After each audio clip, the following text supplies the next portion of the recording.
Bem, gente, boa noite. É um prazer estar aqui, né? Tenho vindo também nos outros encontros do Labri, dos amigos do Labri Sul, né? E o Josué pediu para falar um pouquinho dessa questão da minha relação com o Labri, né? O que acontece? Nós éramos um grupo de amigos que conhecíamos o Schaefer e achávamos muito interessante o ministério do Labri. E assim como aqui tem os amigos de Labri Sul, né, lá em Belo Horizonte nós juntamos os amigos que gostavam dessas práticas do Labri, dessa reflexão cristã, dessa postura com relação à comunidade e todas as áreas da vida estarem conectadas com o Senhor. E nós criamos lá, assim como aqui tem os amigos de Labri, lá tinha um grupo que nós demos o nome de Pro Labri Brasil. Então a gente estava querendo que tivesse um Labri no Brasil, né? E esse grupo de amigos ainda era um grupo pequeno. Nós entramos em contato com o Andrew, que alguns aqui devem ter conhecido, ele deu palestra aqui também. E aí o Andrew falou assim, quero que vocês mandem um de vocês para viver aqui em Labri durante um tempo conosco, porque Labri não é um ministério tipo de franquia, né? Vão abrir um Labri ali e tal, depende de quem vai investir no negócio. Não é dessa forma, é tudo relacional, é vivo. E a resposta que o Andrew tinha dado inicialmente para uma das pessoas desse grupo, que era o Rodolfo, era o seguinte: o Rodolfo chegou lá em 2002 e falou com o Andrew, eu gostaria que tivesse um Labri no Brasil. Aí ele falou assim, que interessante, vamos orar, se Deus quiser vai ter. Né? E claro, o Rodolfo desanimou e falou, não vai ter não, tal. Foi um homem de pouca fé, né? Ele mesmo fala isso. Mas aí depois o André, quando surgiu esse grupo, e o Rodolfo fazia parte desse grupo, o Rodolfo entrou em contato com o André, você disse que tem que ter pessoas, para ter Labri tem que ter pessoas, porque é o relacionamento entre pessoas que constitui a dimensão comunitária, né, da manifestação da presença de Deus enquanto uma comunidade cristã. E aí o Rodolfo entrou em contato com ele e falou assim, tem um grupo de pessoas aqui, né, que inclusive a gente está querendo dar um nome assim, para esse grupo de Pro Labri Brasil, porque a gente quer um Labri em Brasil. Aí o Andrew falou, que bom, então já tem pessoas. Tá, então manda alguém ficar aqui comigo esse período. Né? E o Rodolfo tinha descrito ali as pessoas, mais ou menos. Né? E aí, bem, eu fui o escolhido para ir. Ele falou, manda o Cláudio para ficar aqui comigo. E eu fui. Isso na Inglaterra. Isso no Labri da Inglaterra em 2005. E, bem, aí eu fiquei lá esse período, foi uma experiência muito interessante. Né? Conheci melhor do que era o Labri. Naquele ano teve uma reunião de todos os diretores do Labri do mundo, e aí o Andrew falou assim, vem cá falar do Pro Labri, por que vocês querem um Labri no Brasil? Né? E eu mal falava inglês, né? Eu só lia inglês, não falava. Mas aí eu falei tudo que era, porque o grupo queria que eu falasse. Né? A gente gostaria de ter um Labri no Brasil, a gente crê que esse ministério vai abençoar muito, que vai ajudar o cristianismo do Brasil ter mais qualidade, ser algo mais incisivo e contundente na sociedade. Né? E aí eles me fizeram uma série de perguntas, foi bem interessante, né? Por que você acha e tal. Me sabatinaram lá. E aí, bem, eu voltei e o André falou assim, bem, então como Labri é relacional, agora eu tenho que ir, então eu vou pedir a Deus uma passagem para mim ir. E falou isso comigo e pronto, aí eu dei essa notícia para o grupo. Aí passou um tempinho, ainda antes de eu voltar, ele me chamou e falou assim, um amigo ligou e falou assim, esse ano Deus me abençoou muito nos negócios e eu quero abençoar a Labri. O que vocês precisam? Eu orei e estou disposto a ajudar. Aí o André falou assim, eu quero 2 passagens de volta para o Brasil. E foi assim que o André veio.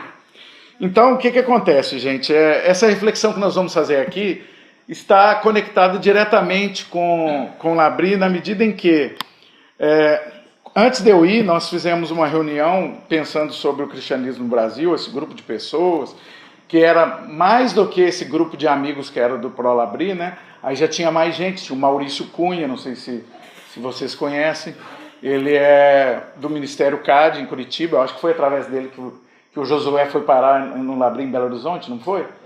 e também o Guilherme, que vocês conhecem, que hoje é obreiro de Labri, né? E nós editamos esse livro aqui, Cosmovisão Cristã em Transformação, tentando fazer uma reflexão de como o cristianismo deve influenciar todas as áreas da vida, sobretudo a área social e cultural, e também científica e acadêmica, né? E nós fizemos esse encontro antes de eu ir.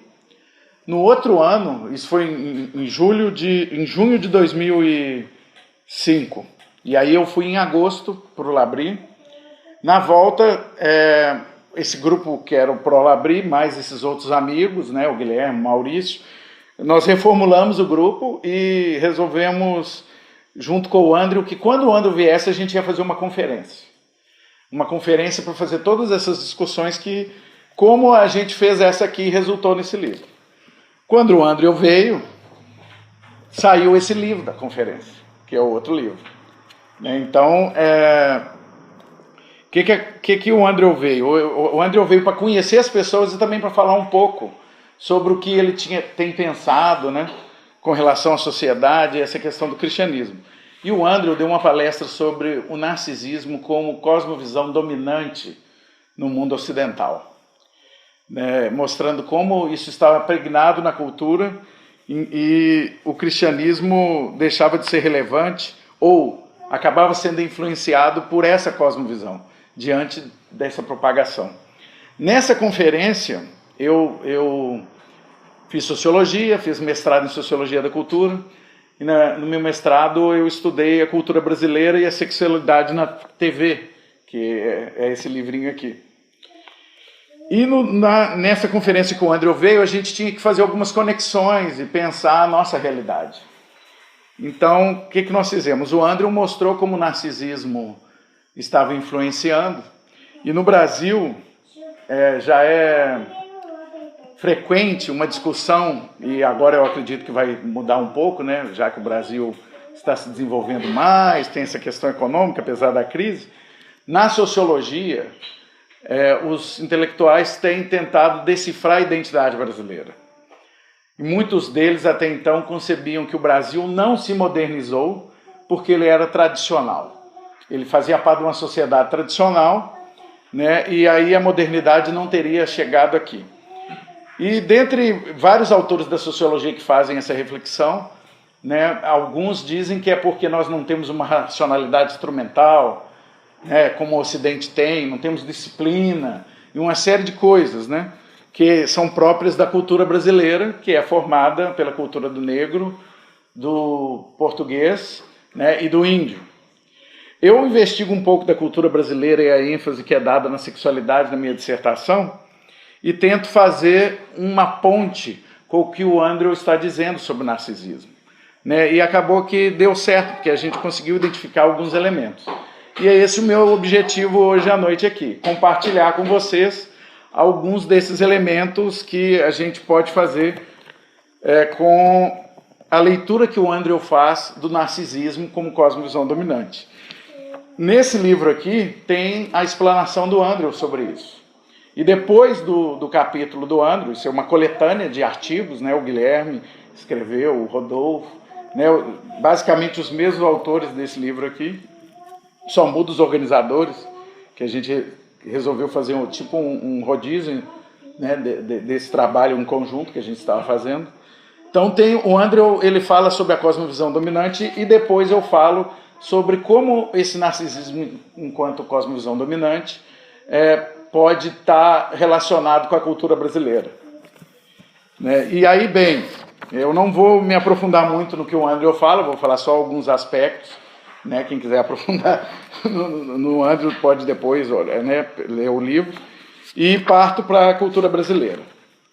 Bem, o Andrew, ele inicia o texto dele, né, falando da questão do narcisismo. Não sei se todo mundo sabe aí o que é narcisismo. Tem uma ideia do que é narcisismo? O narcisismo, ele vem da mitologia grega, que narra a história, né, do Narciso. O Narciso era um jovem muito bonito, né, que desprezou a ninfa Eco, né, ela era apaixonada por ele, muitas jovens eram apaixonadas por ele, né? E essa é uma das versões que eu estou contando do mito, né? Porque o mito ele sempre se reatualiza. Então, essa ninfa ficou muito chateada, né? Porque por mais que ela tentasse chamar a atenção dele, não conseguia, né? E aí ela pede uma deusa, eu esqueci o nome da deusa agora, deixa eu ver se tem aqui, não tem.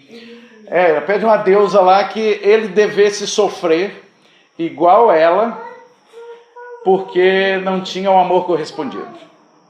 Né? E aí a deusa providencia para que isso aconteça. Narciso vê a imagem dele na água e se apaixona pela beleza dele. E passa a ter olhos só para ele mesmo. Né? E tudo que move ele é voltado para ele mesmo. Né? Essa história é que caracteriza a situação dele, e isso leva ele à morte, né? E mais tarde, alguns intelectuais vão utilizar o termo, se referindo a esse mito, para fazer algumas análises sobre a saúde humana.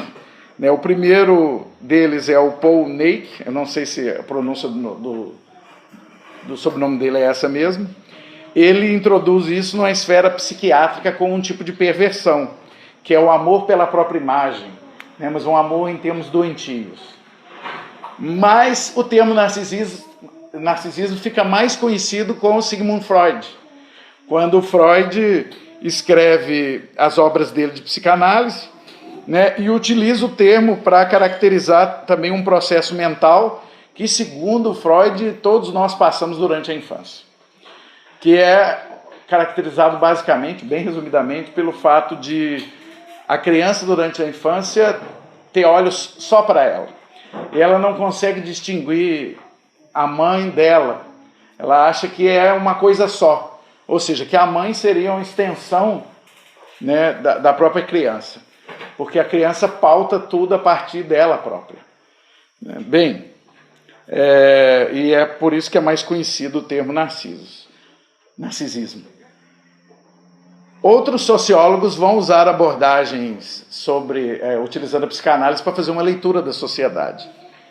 Mas o Andrew, né, tentando fazer uma leitura cristã, ele desenvolve alguns argumentos que servem para nos mostrar como a sociedade ocidental pode ser chamada de narcisista a partir dessas noções básicas, né, que eu acabei de falar sobre o narcisismo, que é essa coisa de olhar para si mesmo, né, e confundir o outro ou a realidade consigo mesmo. O Andrew, ele faz algumas observações que eu vou chamar a atenção só de alguns aspectos que ele diz, que é o seguinte. Primeiro ele diz o seguinte, que a pessoa que é narcisista, ou o estado de narcisismo, que é essa característica de pautar as coisas em você próprio, faz você perder a noção da história.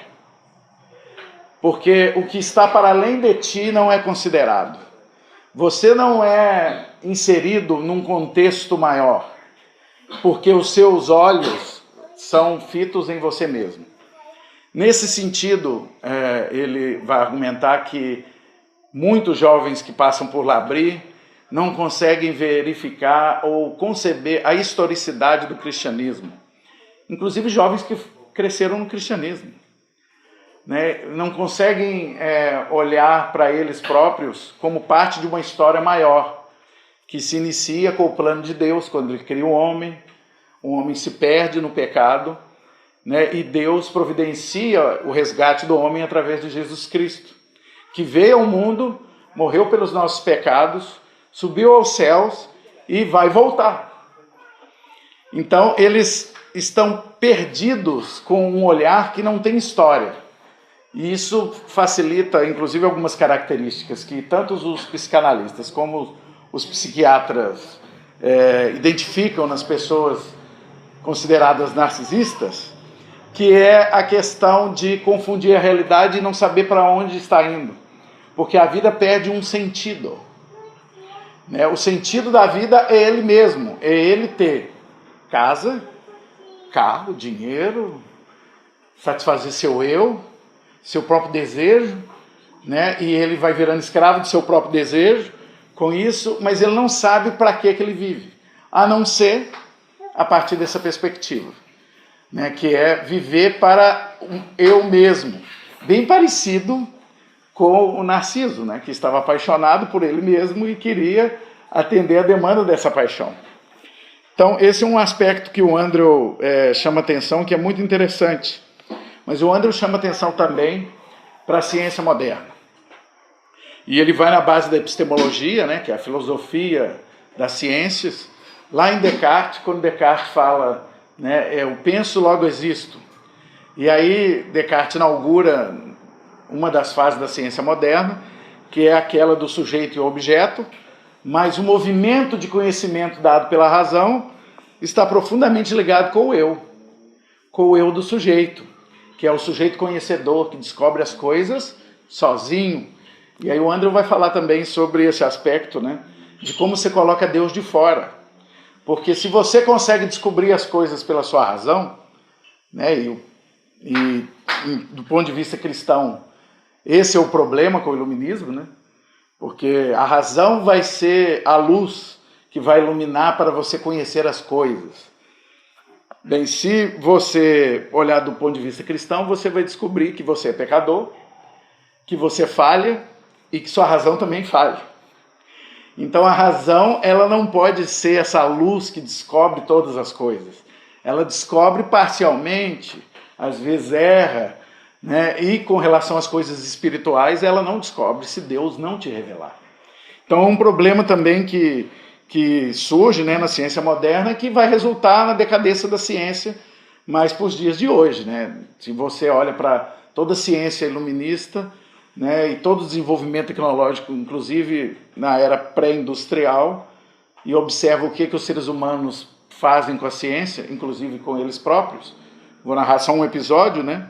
A questão do nazismo e dos judeus, né? E a ciência estava conectada a tudo aquilo que aconteceu, mostra que esse pensamento de que o meu eu que pensa e que faz eu existir e que descobre as coisas não está funcionando muito bem, né? E essa é uma falha epistemológica que o Andrew cita.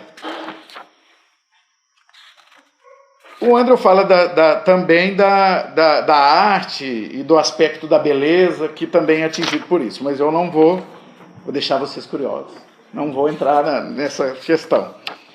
Eu já vou para a questão de e o que isso tem a ver com o Brasil.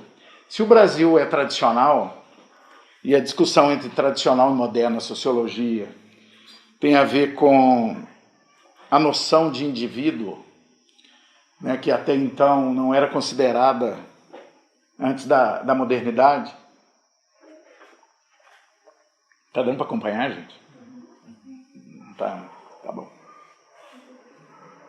O que acontece? A sociologia, ela vai examinar essas características das chamadas sociedades holísticas ou tradicionais, né, e a sociologia surge disso, né, quando começa a modernidade, que surge as ciências humanas em formato científico. Até então havia as outras ciências chamadas de hard science, né, seriam as ciências duras, e as ciências humanas as ciências moles, mas porque o homem ele tem uma certa autonomia, né, não é totalmente autônomo, mas para você constituir ele enquanto objeto é mais complexo, né?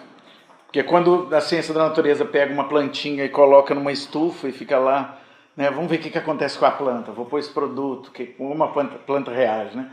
Não dá para fazer isso com os seres humanos, né? Então não dá para tratar como um objeto, como uma coisa, né? E a sociologia surge, inclusive definindo um dos objetos da sociologia como fatos sociais, com o Durkheim, dizendo que nós devemos tratar os fatos sociais como coisas.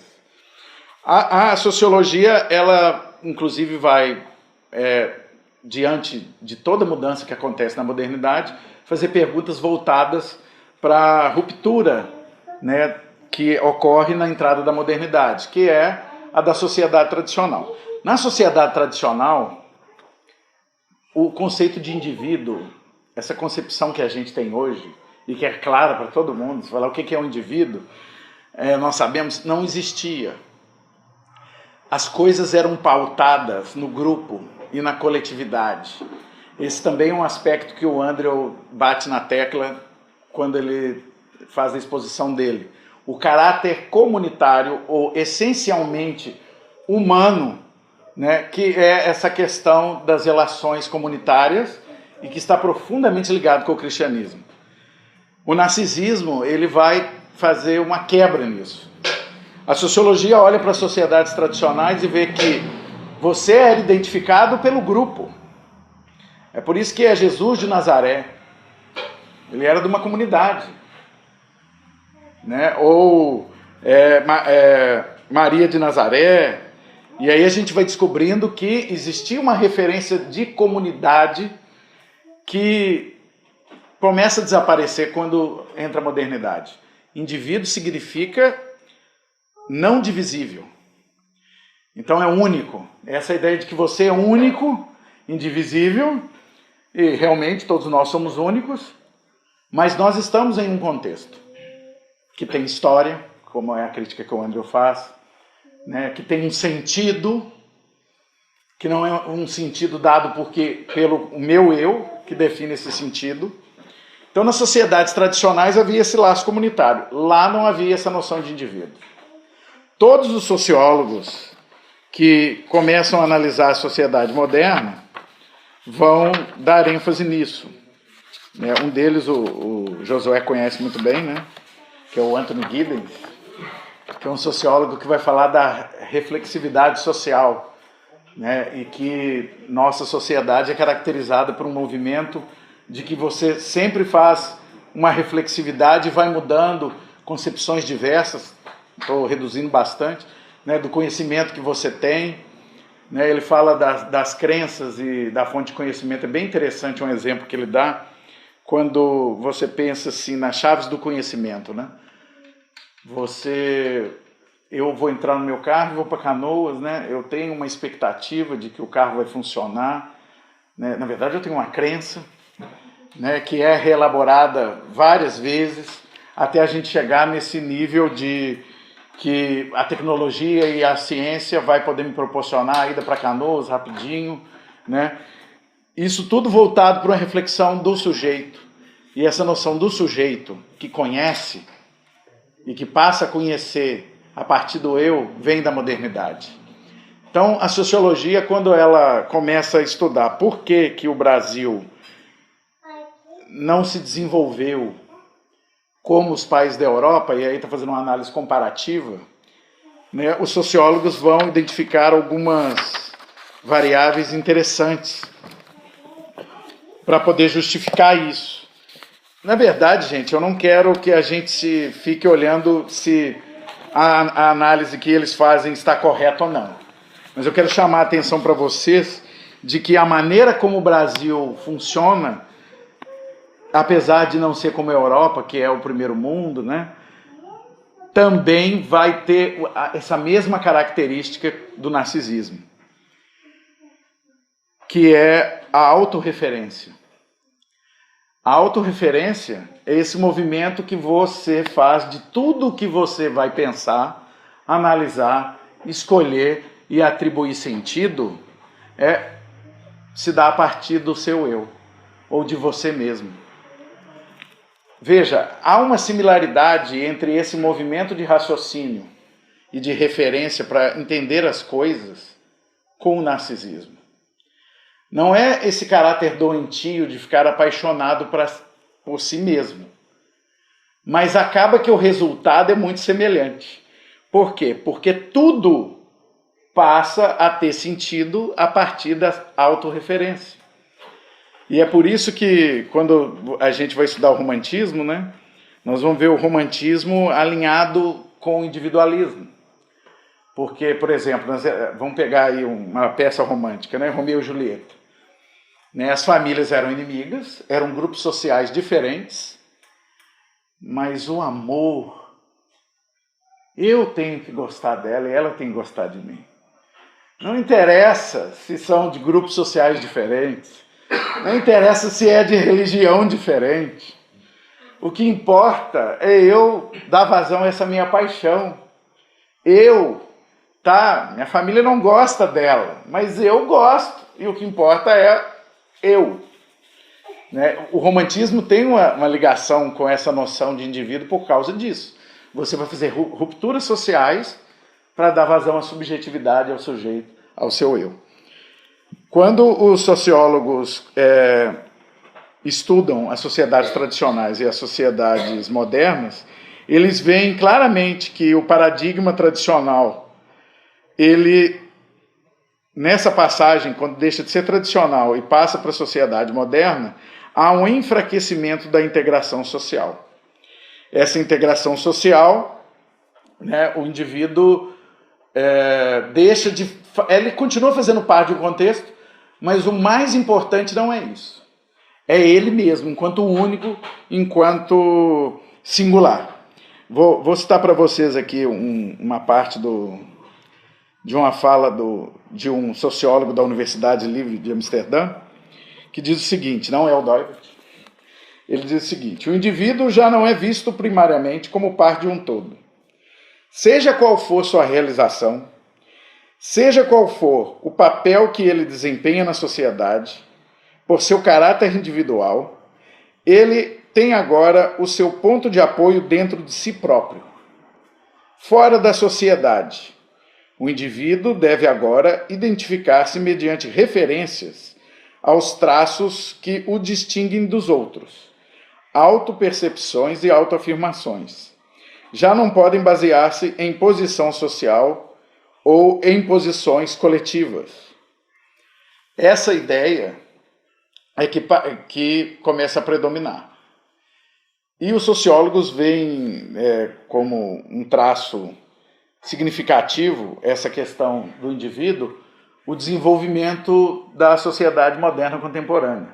E aí tem outros elementos, como racionalidade, disciplina, que são uma série de temas, que nós não vamos aprofundar neles, que os sociólogos vão tentar identificar para dizer quando algumas sociedades vai ter ciência e tecnologia e outras não. Mas a grande questão é, se para ter ciência e tecnologia nós temos que ter recursos naturais, nós temos que ter riqueza, por que o Brasil não se desenvolveu, sendo que ele teria tudo para poder se desenvolver em relação às outras nações? E aí alguns sociólogos como Sérgio Buarque de Holanda, Caio Prado Júnior e Gessé de Souza, em certa medida, e Paulo Prado, vão observar que na colonização brasileira, né, é claro que tem o fato dela ter sido uma colonização de exploração, então a Europa veio para cá explorar e ir embora, não queria construir uma sociedade. Né?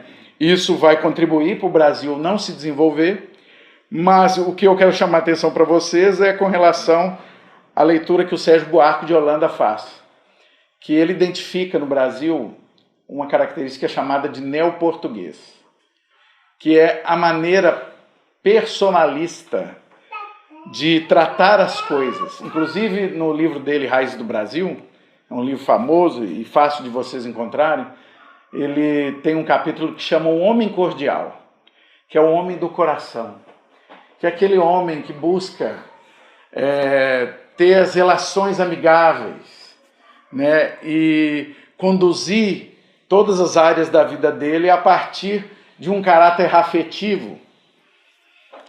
Essa característica, quando o Sérgio Buarque de Holanda identifica no Brasil, e aí ele vai falar da colonização, ele vai falar da questão do público e privado, de como a gente lida com as coisas públicas e com as coisas privadas, é que vai de encontro com o narcisismo.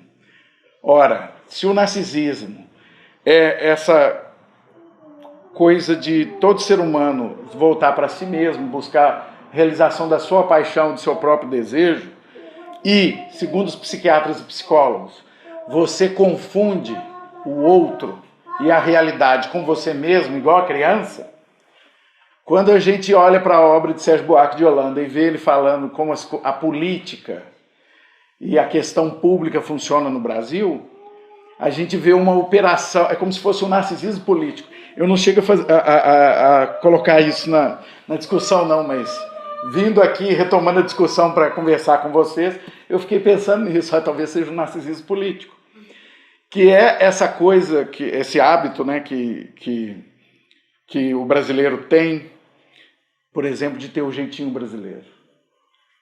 O que é o jeitinho brasileiro? A norma é para todos, mas para mim eu abro uma exceção. Por quê? Porque eu sou importante, porque eu quero, porque vai atender meus interesses, porque vai me dar prazer. As justificativas são diversas, mas desde que seja voltado para mim.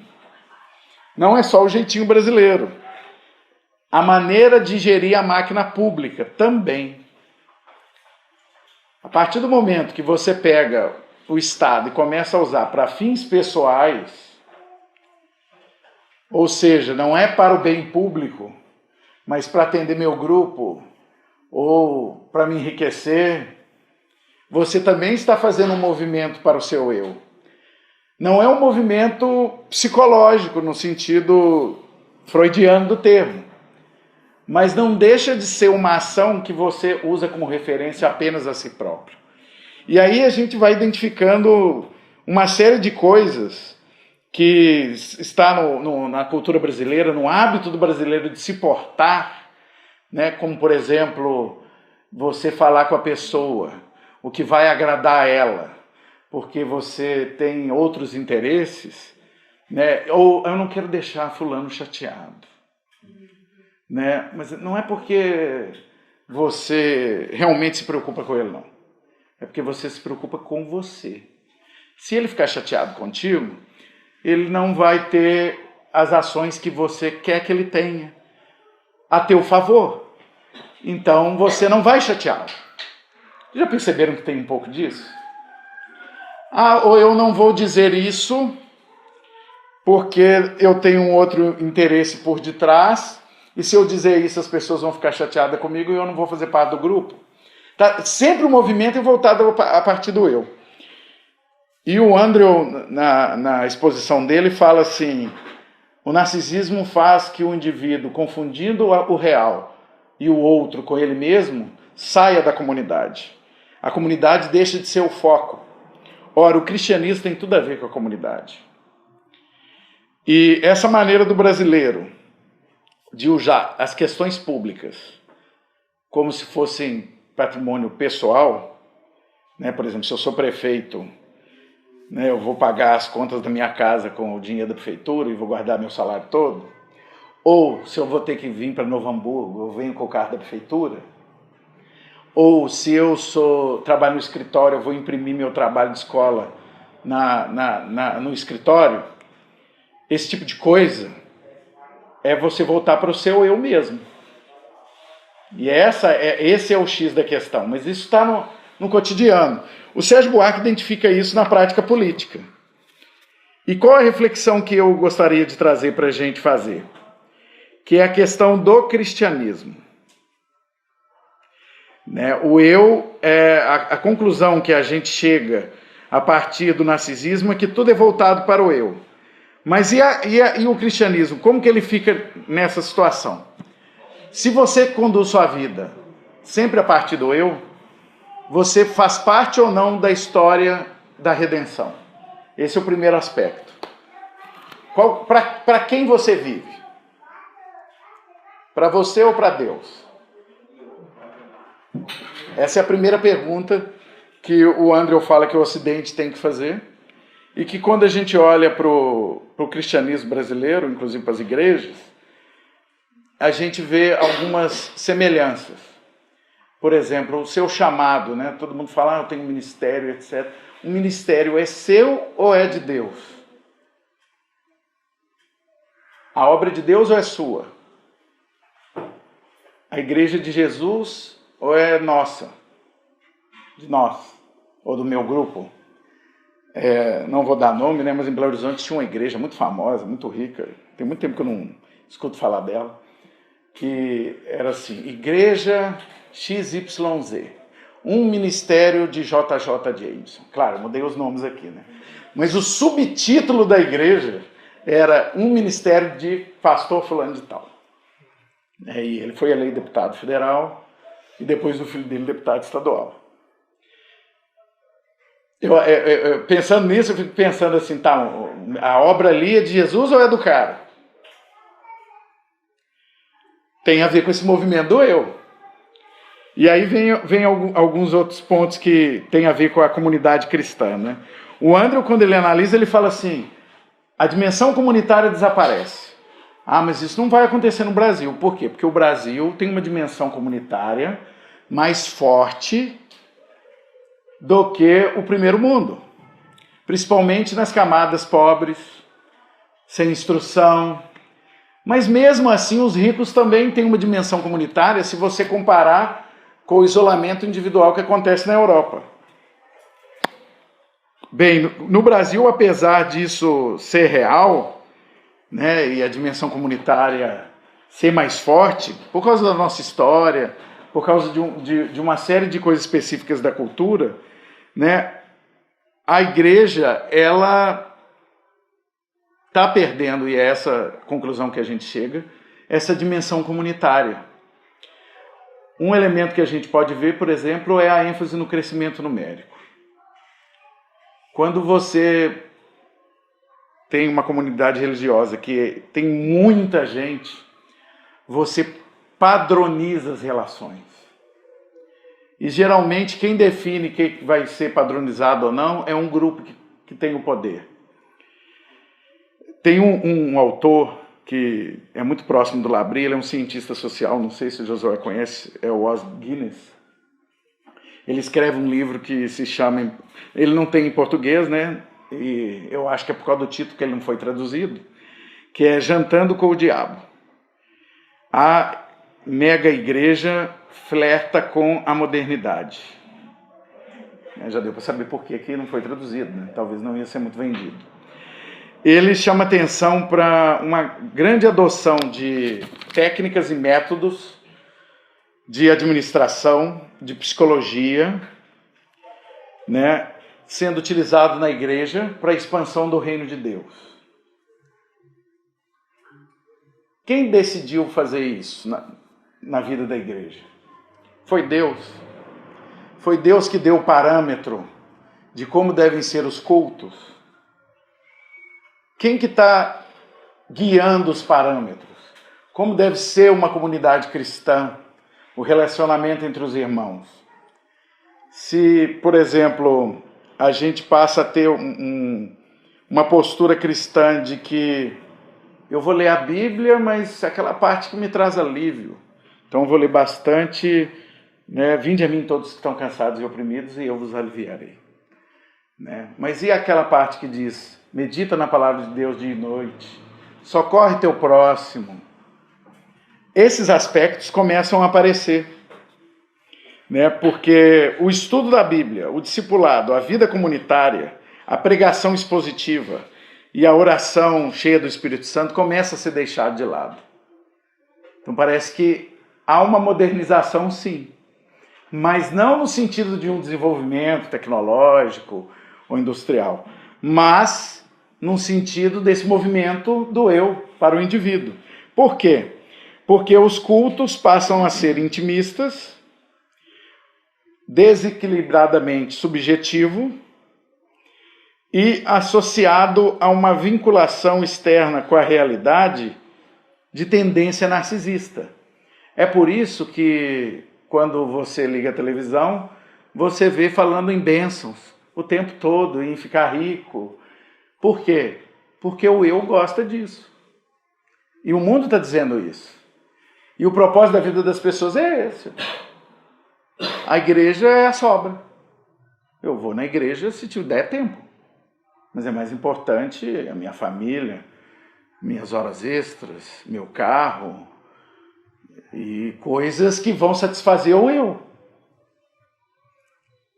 Parece ou não parece com o narcisismo? A realidade que está ao meu redor está ali como extensão minha, para me servir. E o outro também. Esse é um dos aspectos, né, que mais aparece quando a gente olha para a comunidade cristã.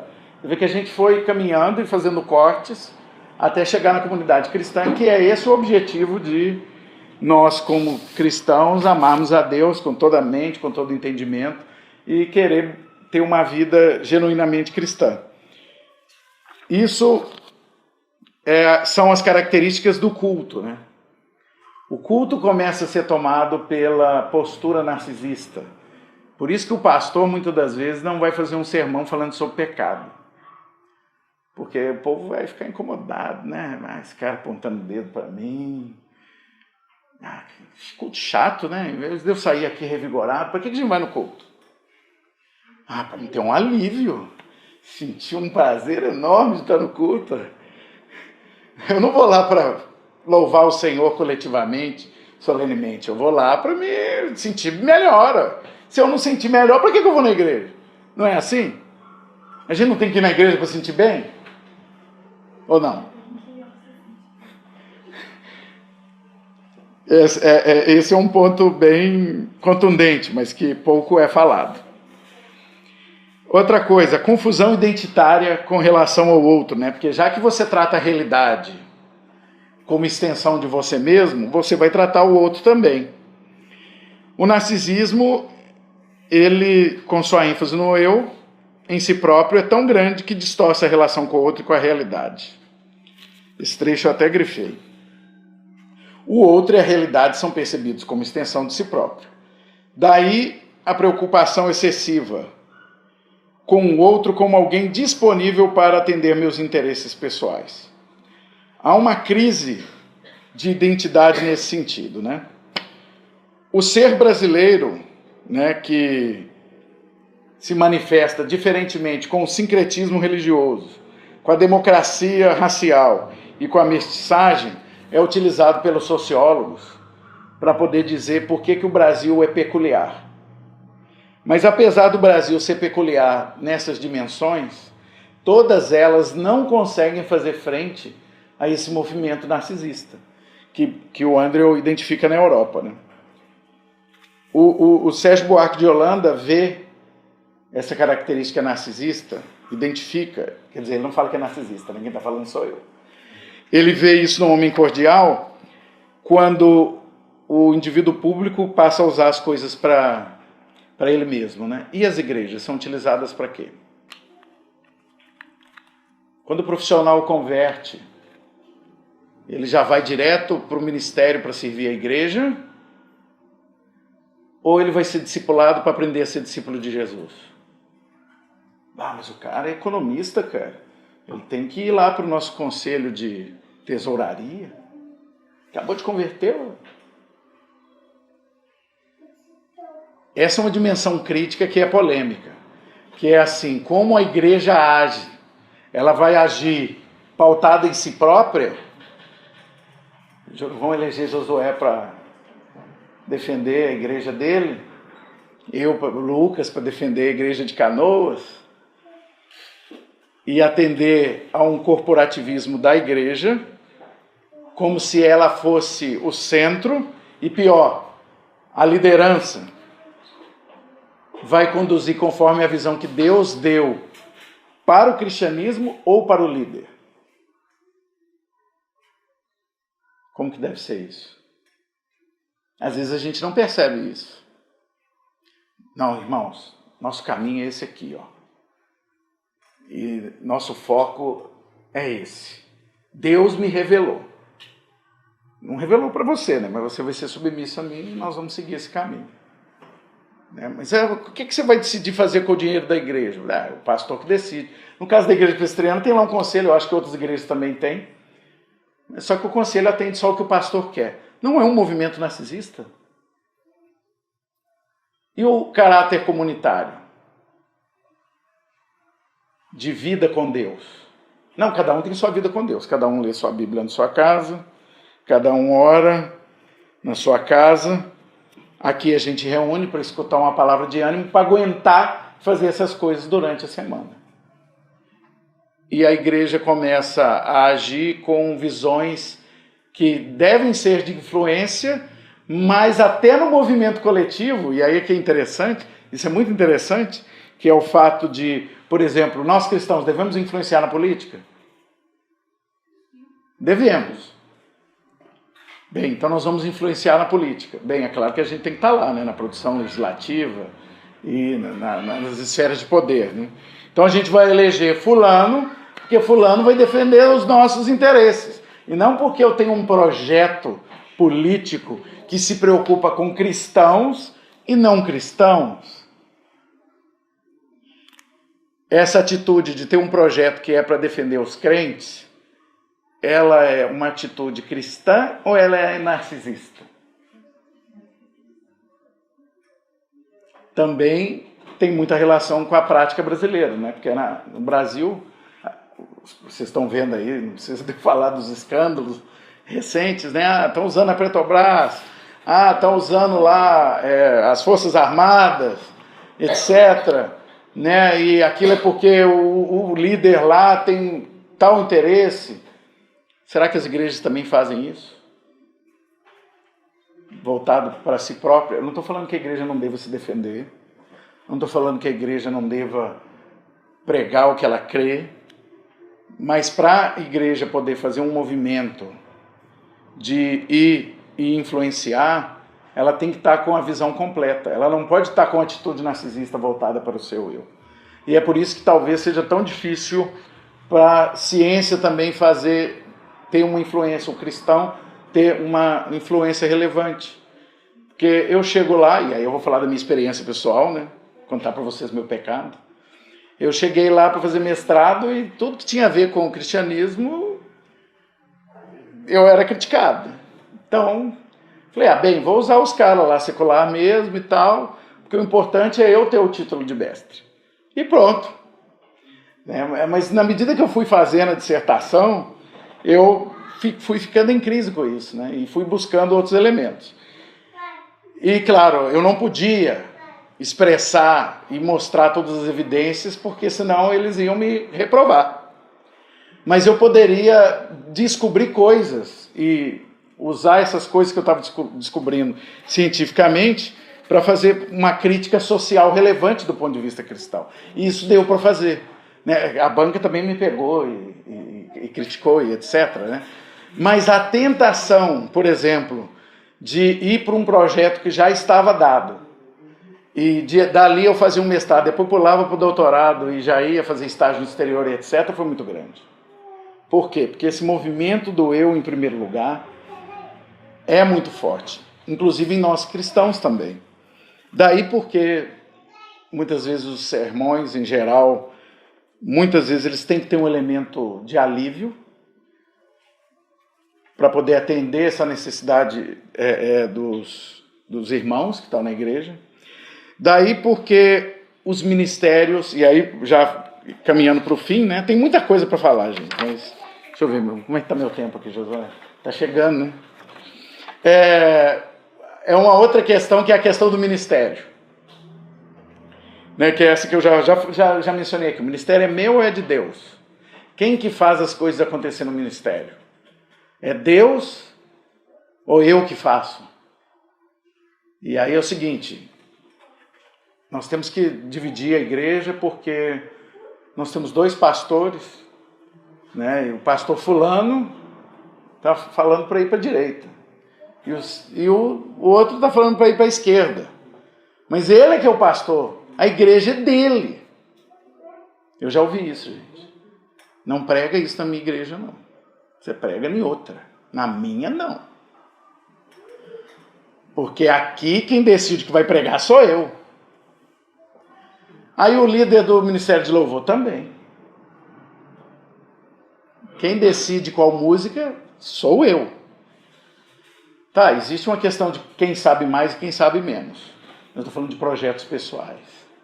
Né? O ministério é meu, igual esse que tinha lá em Belo Horizonte. Né? A igreja tal, o ministério do Beltrano. Lidar com a vocação é muito complicado. Eu também estou falando isso por experiência própria. Mas não querendo desagradar nem a mim mesmo, nem todo mundo, né?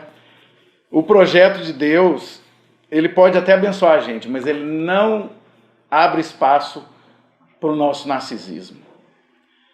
Me desculpe, mas o Cláudio não está aqui só para ter sucesso profissional, para ser doutor, para ser sociólogo, para casar, para ter um filho, e esse é o projeto dele, e todo o resto está retirado. Existe um contexto maior, que é pregar a palavra de Deus, que é não só dizer o que é agradável, que é saber que todas as coisas são dele e não são minhas, né? Por mais que às vezes a gente confunda, mas tem a ver com esse narcisismo.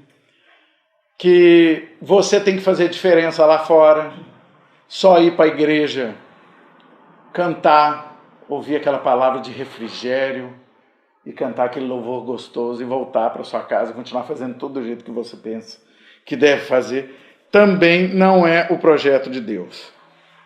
Isso já não é muito próximo da cultura brasileira, né? Essa divisão entre privado e público, e que a gente acaba fazendo, e o André falou sobre isso, né, na última palestra, né, que é a divisão entre o que é secular e o que é santo. Mas quando a gente olha para a cultura brasileira, essa ênfase que a gente tem no jeitinho, no malandro, já ouviram falar do malandro? Tem um sociólogo que trabalha a ideia do malandro, é mais pro carioca, né, e tal, tem uma visão lá do pessoal do Rio de Janeiro, mas é aquela coisa do brasileiro que joga um papo e que consegue o que ele quer, né? Tem a ver com a lei de Gerson, né? O importante é levar vantagem. Já ouviram falar da lei de Gerson? Ele é um jogador de futebol que parecia numa propaganda falando o importante é levar vantagem. E aí ganhou esse nome de lei de Gerson. Né? Não está dando certo isso aqui não, isso que eu estou fazendo está errado, mas eu estou levando vantagem, então tá bom. Né? Esses aspectos da nossa cultura, né, e de tratar as coisas públicas como privada, ou de tratar a igreja como se fosse minha, ou, e aí olha o contrassenso, o teu ministério como se fosse teu, ou o ministério do Cláudio como se fosse meu, faz parte da confusão narcisista. Porque o ministério não é meu, é do Senhor. E eu tenho o privilégio de participar, porque a obra é dele. Mas o raciocínio dos cristãos sempre encontra uma confusão com essa extensão do eu. Não, eu que estou fazendo, é eu que vou liderar tal programação, é eu que vou palestrar e meu nome está em jogo. Não é a obra. Então, esse foco é muito difícil da gente considerar. E está permeado em todas as áreas. E é por isso que o André vai dizer que essa é uma doença, né, do Ocidente presente e que está tirando toda a referência do Senhor. A contribuição que eu tento dar, discutindo isso e mostrando como que nossa cultura tem elementos que não foram lidos como Marx, o marxismo, quem falou? Ele falou do Marx. Como o narcisismo, mas que o movimento é o mesmo, que é pautar tudo para o eu e acabar afetando as outras áreas da nossa vida. Está inteirando os 50 minutos. Né? Deixa eu ver se eu falo mais alguma coisa aqui. Mas isso aí a Lili vai falar. Da sociedade altamente consumista tem a ver com esse movimento do eu. Né? Mas tem a ver, né, com essa ideia de posse, né? E também com a ideia de felicidade, que é o seguinte, e Labrie tem uma palestra sobre a felicidade, que é aquela ideia de que você vai ser feliz se você tiver algumas coisas. Né? Uma mulher que te ama, né? Um casamento bem sucedido, e aí o critério de avaliação continua sendo eu. Mas eu não vou entrar nisso não, porque talvez na discussão aqui surja mais coisas para a gente refletir. Eu vou passar para vocês fazerem suas colocações e fazerem perguntas e para a gente conversar sobre isso, né? É a prática de Labrie ali. Certinha lá, vai inteirar 59 minutos. Não, passou um pouquinho. É isso, gente. Muito obrigado. tenho uma pergunta. Estava te ouvindo falar sobre a questão da sociedade tradicional, se eu entendi bem, a sociedade moderna, né, contemporânea, digamos assim. É uma passagem de modelo de sociedade, Olhando que é longa, né? Não é de uma vez, não. Pois é isso que eu ia te perguntar, assim, eu estava pensando um pouco sobre o lance do eu, assim, né? Falou da história do homem, assim, da queda, dos reflexos no nosso pensamento, nas nossas emoções e tudo e tal. E a minha pergunta, se eu conseguir formular ela bem, é assim... Se eu conseguir te responder.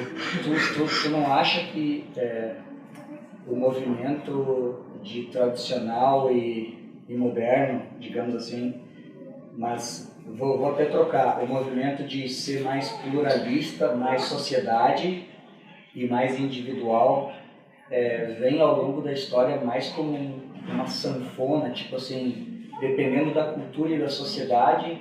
Lá antigamente a gente via traços um pouco mais sociedade e menos preocupação com o indivíduo, desde o início assim mesmo lá.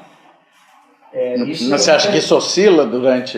Na verdade, é uma pergunta, assim, se no teu olhar sociológico sobre a história, ao invés de ser talvez uma linha gradativa do tradicional para o moderno que acentuou o narcisismo, se isso não foi algo que, dependendo das épocas e das culturas, oscilou entre a sociedade e o indivíduo sempre, assim. Eu tenho a impressão de que em alguns momentos da história, até mesmo na Idade Média, ou lá atrás, no povo de Israel mesmo, na história, no contexto, tem alguns indivíduos e alguns elementos ali que me parecem muito narcisistas. E em alguns períodos da história, algumas culturas, tipo incas, maias, outras coisas, tu vê momentos bem, não sei se chama societários, como se chama? Ou comunitários, né? Então, até mais uma pergunta, se tu vê mais como uma gradação, assim, um aumento, ou... Eu estava pensando um pouco nisso, assim, né? Estou pensando como eu vejo. Bem, eu acho que, em primeiro, quando você fala da Bíblia, né, isso me chamou a atenção, né, que ela tem uma narrativa de revelação em que há destaques de individualismo nesse sentido. Mas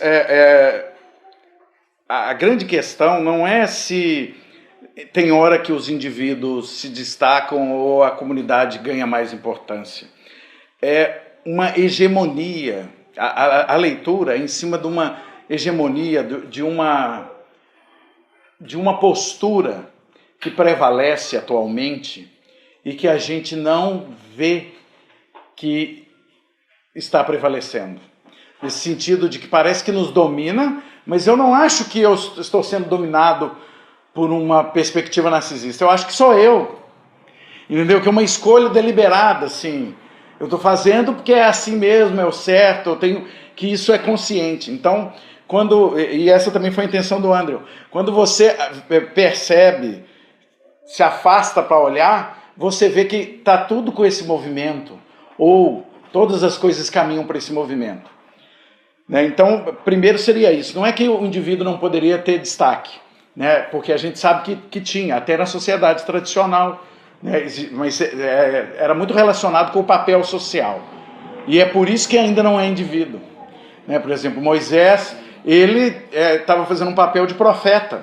E é porque ele era profeta que o Senhor se revelou, é que ele ganha um destaque. Mas não é porque ele é um indivíduo. Entendeu? Essa noção ela ainda não estava formada, né, na sociedade tradicional. O que estava formado era ainda a dimensão social, porque a ênfase estava nos papéis. É claro que hoje a gente confunde isso, né? Por exemplo, você já percebeu que a pessoa que não tem profissão, está desempregada, ela é considerada um nada, né? E aí você fala assim, mas o indivíduo tem suas qualidades, mas ele é muito inteligente, tá? Ele é muito inteligente, mas nunca estudou, não trabalha. Esse cara é um vagabundo, não é inteligente, não fica à toa lendo. Então, assim, hoje a noção é diferente. E no caso da profissão que eu dei o exemplo, ainda tem uma força social, que é por causa da sociedade capitalista. Você vale o que você produz e não o que você é mesmo, né? Por isso que o cara não produz nada, ele perde o sentido da vida, ele fica deprimido, e tem a ver com isso. E isso é uma relação que o indivíduo absorve de uma demanda social. Mas a grande questão é que essa noção de ser um indivíduo único e que o ponto de partida das ações ser dele é que é nova nessa passagem. Não é porque você não tem, na verdade, talvez, isso eu estou pensando aqui alto, né? Talvez a questão seja de ser pessoa, né? Mas existem alguns estudiosos que fazem essa diferenciação entre pessoa e indivíduo, que eu acho que é pertinente, né? E ainda faz de persona, que seria o cara da máscara que exerce um papel, né? Então, quando você coloca essas categorias uma ao lado da outra, eu acho que faz mais sentido para a gente entender a sociedade tradicional e para a gente entender a sociedade de hoje, né? Quando você separa indivíduo de pessoa e persona, né? Agora, outra coisa que você disse sobre o efeito sanfona, né, o sanzonal, é que, bem, a sociologia, quando ela começa a estudar, ela está preocupada com o Ocidente. Talvez os antropólogos tenham alguma contribuição nesse sentido, quando eles estudam outros grupos sociais, né, para verificar isso. Mas essa leitura é da sociedade ocidental, né? Tanto quando o Andrew está olhando para a Europa e para os Estados Unidos, e eu olhando para o Brasil, porque na sociologia é muito profunda essa discussão de que o Brasil não é moderno, não se modernizou e tal, fazendo essa comparação, mas um movimento que o Andrew identifica, ele está aqui de outra forma. Desde o nascimento. Desde o nascimento. E parece que não. E aí você vai falar assim, mas é porque quando nós fomos colonizados, nos exploraram e tal. Mas esse já é um movimento narcisista. Eu vou lá para pegar tudo e aproveitar, né? Então, essa discussão na sociologia não percebe esse aspecto, né? Até porque, gente, dentro das ciências sociais, tem os sociólogos que não gostam da psicanálise, né? Então, eles não vão... Por exemplo, tem uns filósofos sociais que, dependendo de determinado grupo, não é absorvido no grupo dos sociólogos. O Lipovetsky, conhecem o Lipovetsky? Ele tem um livro que chama Era do Vazio, Império do Efêmero. Agora ele lançou um livro recente sobre ética, que é muito interessante.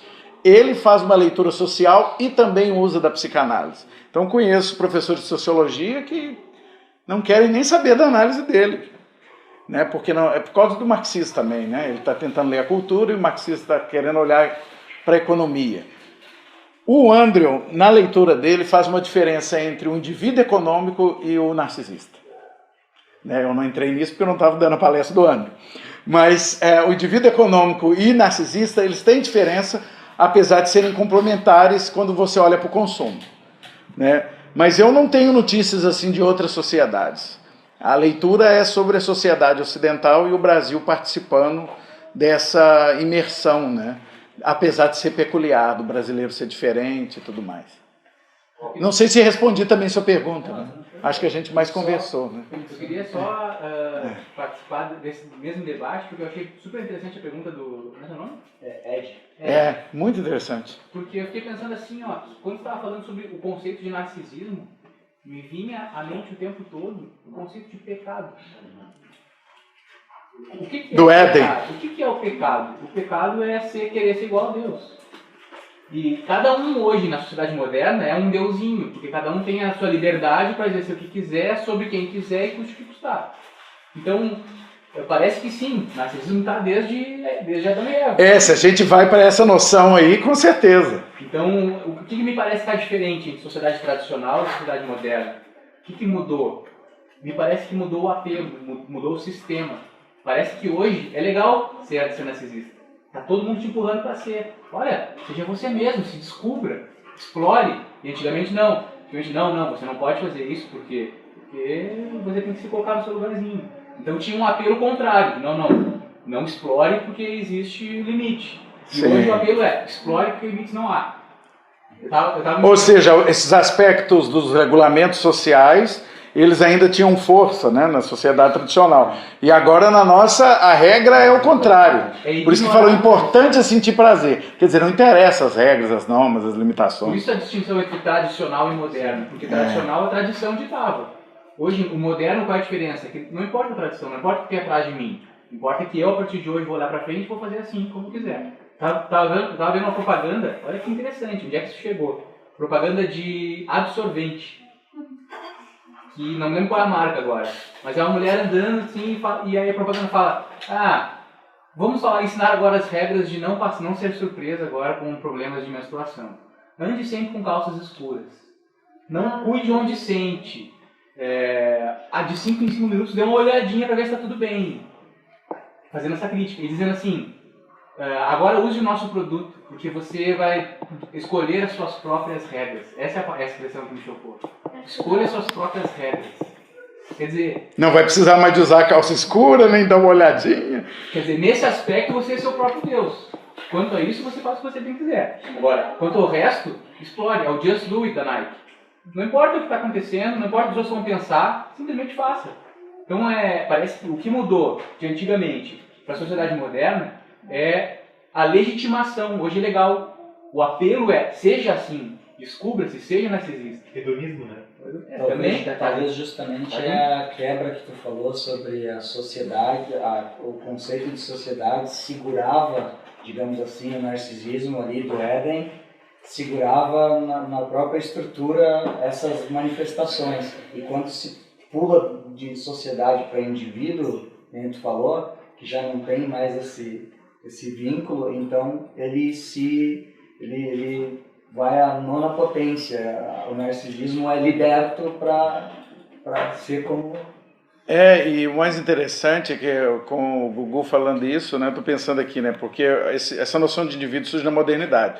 Hoje a gente poderia falar da pós-modernidade, né, em que aí sim some qualquer parâmetro das coisas, né, porque na modernidade ainda tinha algumas crenças que eram parâmetros, tipo a razão, né, mas, claro, não eram traços do grupo social, né? Mas eu gostei muito dessa observação sua, não tinha pensado nesse prisma, né? Que é a questão de sempre estar presente, porque seria a síndrome de Lúcifer, né? A síndrome de Lúcifer, ele queria ser igual a Deus e nós incorremos nisso, né? O tempo todo. Mas eu acho que a cultura contribui para isso, né? Mas é que antes do Josué... O Josué levantou antes de mim. Eu não vi, eu vi você e não vi o Josué. Mas... É só para pegar o gancho ainda da pergunta do Ed, que é boa, realmente. Realmente. A imagem que me veio à cabeça é que tem sempre essa discussão. Será que a história ela é cíclica, simplesmente ela se repete? Ou tem novidade na história, né? Tem alguma coisa que realmente não existia no passado? Eu acho que como cristão, a ideia de pecado é chata, porque a gente entende que o mesmo impulso pecaminoso do homem primitivo, digamos assim, é o impulso que eu tenho para ser igual a Deus, né? O impulso de Adão e Eva. Sim, sim. Entretanto, em termos sociológicos, parece que o movimento é espiralado, assim. Não é que a história seja só um pêndulo, ela é um pêndulo, mas ela é uma espiral que vai desenvolvendo sistemas diferentes que vão legitimar ou não vão lidar de formas diferentes com o pecado. E aí acho que tem a ver com essa ideia de controle social. Sim. Acho que essa imagem é perfeita, é como se parecendo o povo de Israel lá também, né? Ela realmente, ela fosse de um lado para o outro, a gente vê esses movimentos, né, da tradição, da modernidade, do racionalismo, do romantismo reagindo ao racionalismo, e Sim. aí a pós-modernidade reagindo à modernidade, daqui a pouco a gente vai ter um outro giro, quem sabe, né? Uma sociedade pós-moderna, que alguns já têm falado. Sim, já tem algumas quer pessoas. dizer, a gente está avançando em termos históricos, avançando em termos narcisismo, de uma legitimação completa do narcisismo. Pois é. Digamos que um novo momento histórico não vai abandonar esse impulso, ele só vai direcionar esse impulso para outra coisa. Quem sabe até para um controle estatal completo. Mas que no fundo é uma sede nossa por controle das coisas. Uma sede nossa por um... Você está falando para poder conter isso, né? Exatamente, mas no fundo não deixa de ser a pulsão narcisista. Só que com uma face diferente, digamos assim. Mas me parece que tem novidade. Se eu fosse pensar na tua pergunta agora, tem o pêndulo, tem a coisa do que vai e volta, tem uma coisa comum, mas a gente avança. Novos modelos sociais. Não é simplesmente uma repetição de uma sociedade antiga ou tradicional. Mas aí você está falando de afunda mais, né? na pulsão narcísica. E aí cria outros mecanismos para... O engraçado é que quanto mais liberto, digamos assim, mais, se a gente é mais narcisista, nós somos mais acorrentados. Mais escravo. Porque a gente mais está preso com a nossa própria imagem. Quanto mais a gente está livre para fazer o que a gente quiser... Que foi o que matou o Narciso. Que é o que nos mata. Desculpa, tu era o próximo a falar, mas para fechar assim, isso, talvez o que trouxe luz para um pouco do meu entendimento é hoje, por exemplo, com esse crescimento exponencial, o que nos ajuda a redimir, na verdade, o narcisismo inerente é justamente o sentido de comunidade. O cristianismo traz como igreja, que acaba tolindo no bom sentido, que tu não dê vazões como a sociedade, tu vai na contramão mesmo, né? Tipo, colocando rédeas no teu narcisismo, mas não rédeas simplesmente éticas, mas de uma transformação interior mesmo, para domar um narcisismo que existe desde a... Você está falando isso aí, eu estou lembrando, essa semana eu fui em Minas, que eu moro aqui em Canoas, né, desde 2010, e vou voltar para Belo Horizonte. Então fui lá olhar imóvel e tal, e assim, um amigo meu estava comigo, e a corretora me apresentando imóveis e tal, né, e aí o meu amigo que foi comigo falou assim, eu fui eleito presbítero, né, e tal, né, você vai vir congregar conosco na igreja dele lá em Belo Horizonte, né, e tal. Aí a moça, a corretora, falou assim, vocês são crente e tal, não sei o quê. Aí ela falou, eu também sou e tal, não sei o quê. Aí perguntou lá, sua igreja tem quantas pessoas? Aí ele falou assim, 90. Ele falou assim, eu não vou na igreja assim não.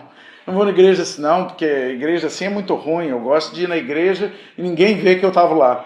Então ela falou isso, entendeu? Assim, porque eu não quero que ninguém se meta na minha vida, entendeu?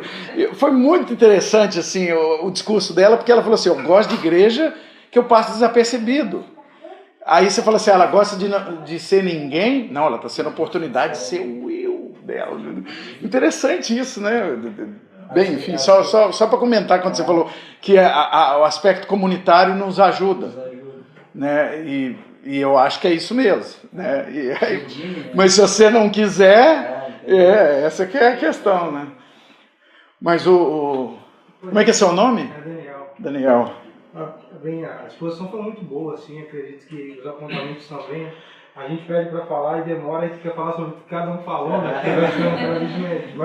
Resumir, né? Mas... Foi muito bom, assim, essa questão que o José falou, que não é uma ruptura completa, mas você vai ser sempre um processo onde vai sendo ressignificado e vão vindo outros sentidos e há sempre essa questão do pecado no início de todas as coisas e de como isso vai de alguma forma se situando ao longo da história, né? Uma espécie de continuidade e descontinuidade sempre, né? Não analisando de uma ruptura integral, né? Mas de paradigmas que vão vindo sobrepostos, mantendo algo e trazendo algo de novo e assim... Eu acho que a gente tem que atualizar a leitura, na verdade, porque, por exemplo, eu vi essa palestra do André quando eu estava em Labrim em 2005. Ele repetiu ela em 2007 aqui, foi traduzida para entrar no livro, né? Eu fiz a reflexão da questão brasileira em 2009. Eu acho que hoje a gente tem outras questões, né? Igual ele falou do domínio estatal, eu não tinha pensado nisso, né? Mas ao mesmo tempo que a gente tem o domínio estatal, a gente vê também essas minorias que querem direitos também, né? E voltados nesse movimento. Né? E como pensar isso, né? Eu acho que a gente tem que atualizar essa leitura do narcisismo, porque ele permanece, né? Pensando nessas contribuições, as redes sociais. E no sentido da importância que ele falaste da igreja, aí eu me recordo do Schaeffer, no Verdadeira da Espiritualidade, onde ele vai falar da cura dos relacionamentos, do seu próprio eu, dos relacionamentos com as pessoas, dos relacionamentos na igreja, né? E, de fato, a igreja tem esse papel importante, mas ela deve-se, se você tiver uma espiritualidade narcisista, você tem uma espiritualidade doentia, porque o eu não vai, na relação com Deus, ele se coloca nessa posição de Deus e não na posição de criatura que está dentro de uma narrativa maior em que ele faz parte. De uma história maior que... Então, a questão da igreja ela é importante, mas se a igreja, e isso é um movimento muito forte, de entrar uma espiritualidade narcisista, onde as pessoas, o seu eu não está no local adequado na relação com Deus, a igreja acaba perdendo sentido, porque ela apenas espelha, reflete esse traço da sua sociedade contemporânea, né? Então, o que é interessante nessa nossa discussão também é a gente verificar como está se dando a nossa espiritualidade mesmo e como isso está sendo pregado nos nossos cultos. Porque se for no sentido de uma espiritualidade narcisista, a gente apenas contribui para uma sociedade que no final você vai encontrar o desespero, a desesperança, porque não há sentido nenhum, é um saco sem fundo. Você sai fora da narrativa, né? Você sai fora da narrativa. Então, a importância de haver uma ortodoxia no que diz respeito ao locus do cristão nessa relação de se ver como criatura diante do Criador, que é Deus, de uma narrativa maior. E aí eu não sei se as redes sociais ajudam. Por que eu estou falando isso? Agora eu estou pensando na sua reflexão. Fiquei pensando, né, em algumas ocasiões que eu não fui no culto na minha congregação, eu assisti o vídeo da pregação, lá que tem esse recurso, né? E aí eu fiquei pensando assim, não, mas porque dá na mesa, eu vou assistir. E lutando com esse pensamento ao mesmo tempo, né? Foram circunstâncias específicas. Mas aí eu fico pensando assim, se você vai por esse caminho, e o do relacionamento entre os cristãos? Porque, o que eu estou querendo dizer? Uma situação é eu achar que eu posso ser cristão sozinho, que todo mundo sabe que não dá. Mas uma outra situação é você se enganar. Você vai na igreja, tem um culto solene, bate um papinho ali, seleciona aqueles que falam que você quer ouvir, esses você gosta mais, e esse você diz que tem afinidade. Que eles são os irmãos que vão te exortar. Mas quando você escolhe esses irmãos para te exortar, na verdade você não quer ser exortado, né? E aí entra essa questão dessa falsa consciência do narcisismo, né? Que você se apaixona e chega ao ponto de se afogar porque você não vê um movimento para si próprio. E aí na sua fala isso me chamou a atenção, né? Que é essa questão da dimensão da igreja, né? A igreja ser relevante não é só na exposição, mas é no viver junto, né? E aí eu vou em coisas que, como eu não falei do Richard Winter, é um psiquiatra, que ele tem um livro que fala o seguinte, que a gente está se divertindo na igreja, mas continuamos entediados. E aí ele fala de tudo, inclusive da igreja, né? Desses sermões de alívio, né? Se você precisa de alguém para virar para você e falar assim, cara, isso aí é pecado, você não está percebendo? Quer ajuda? Quer que eu ore por você? Não sei que não acredita no poder da oração. Mas o que você vai poder me ajudar? Porque a gente tem... essa é uma das armas que vem do inconsciente. Mas o que fulano vai poder fazer para mim? Não, ele pode orar. Ele pode te mostrar, você não está percebendo. Denunciar, exortar. O Ed está falando... E aí só... a comunidade. Pois é, mas aí tem uma palestra do Andrew que fala do sentido da comunidade. O que é a comunidade? A comunidade não é uma reunião de todo mundo fazendo uma coisa mecânica igual. Ela envolve, e aí a sociologia trabalha com isso, né? São os laços primários. Os laços primários são aqueles que são afetuosos, né? Imagina, a pessoa que mais você fica chateado quando pisa na bola com você é quem você gosta. Por quê? Por causa que tem um laço, né? O laço primário, que tem como característica o afeto, né? E eu acho que a gente está perdendo isso. Eu acho que esse caráter comunitário, nesse sentido, a igreja está enorme lá, cheia de gente, mas todos estão igual essa corretora lá que falou comigo. Eu estou passando batido aqui, quero passar batido. Aí todo mundo está passando batido. Claro, gente, estou generalizando, né? Mas eu acho que a gente tem que tomar cuidado com isso, né? Quando eu evito de ser confrontado, né? E normalmente essas pessoas, elas já têm dificuldade com o próprio eu. Que é interessante que o Schaeffer, ele primeiro começa falando do seu eu, para depois falar dos relacionamentos pessoais e depois falar da igreja, né? Então, se você não resolver bem o seu eu, de entender onde você está nessa narrativa, de saber que você não está a serviço da felicidade, da sua própria satisfação, mas você está em um projeto maior e você se dispõe a isso. E aí eu sempre penso, por exemplo, em Paulo, na carta aos Filipenses, onde ele estava passando por um maior sofrimento, a carta onde ele mais fala sobre alegria, esperança, satisfação. Então é ver que há uma narrativa maior onde eu vou renunciar a mim mesmo em muitos momentos, em todos os momentos, para servir a Deus, né? Então, se você não se resolver bem no seu eu, certamente os seus relacionamentos pessoais serão instrumentais, e o outro você vai servir só para usar e para a sua própria satisfação. Vai ser mesmo, né? Essa confusão Sim. do real e do outro ser extensão. E é difícil você tentar começar, vamos resolver os nossos relacionamentos pessoais aqui na igreja e tal, quando todo mundo tem uma espiritualidade narcisista. É impossível. A espiritualidade narcisista, hein? Daniel, você podia escrever uma coisa pra gente sobre a espiritualidade narcisista, hein? Interessante isso aí. Sim, claro. Eu tenho uma dúvida naquela parte que falou do individualismo.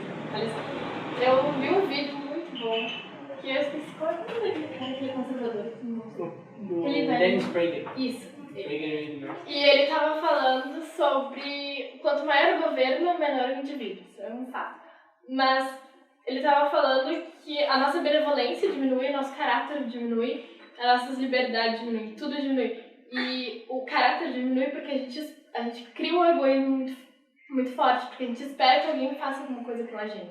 O Estado, ele nos dá saúde, ele nos dá educação. Então, ele faz isso, a gente espera, então a gente gera ingratidão também. E a benevolência é a parte que a gente não faz mais as trocas voluntárias. Por exemplo, eu não vou mais ajudar alguém porque isso é culpa do Estado. E eu acho que a igreja está muito estatista. Ultimamente, acho que uma das características... Tá, mas ele está falando que o governo cresce e o indivíduo... Como é que é a primeira frase que você disse? Quanto maior o governo, menor o indivíduo. Quando maior o governo, menor o indivíduo. Porque ele fica anulado nesse esquema de ações que você está dizendo? Não, é que a liberdade dele diminui, porque o governo começa a tomar conta das coisas e... Sim. Enfim, mas... Você está falando da política social ou no geral mesmo? No geral, mas principalmente na social. Porque também tem essa parte do... Pode falar? Da política, desse assistencialismo muito, muito grande, cria um problema a gente não ajuda mais os outros, a igreja está muito fraca, porque um dos papéis da igreja é ajudar os outros. É o socorro. E a igreja não está mais fazendo isso. A igreja agora é terça-feira, todo mundo vai de branco para conseguir unção. Mas ninguém mais quer ajudar os pobres. Agora isso é culpa do governo, isso é responsabilidade do governo, que na realidade não é. É a gente que tem que ajudar os outros, o indivíduo, as instituições que deveriam ser grandes no Estado. O Estado tem que se preocupar com segurança e liberdade. E a sua pergunta é se isso é verdadeiro, se isso acontece mesmo, ou como eu vejo isso? Eu não consigo entender esse tipo do individualismo ser muito ruim, porque eu não vejo individualismo, esse tipo de individualismo político como narcisismo. Eu vejo pelo contrário.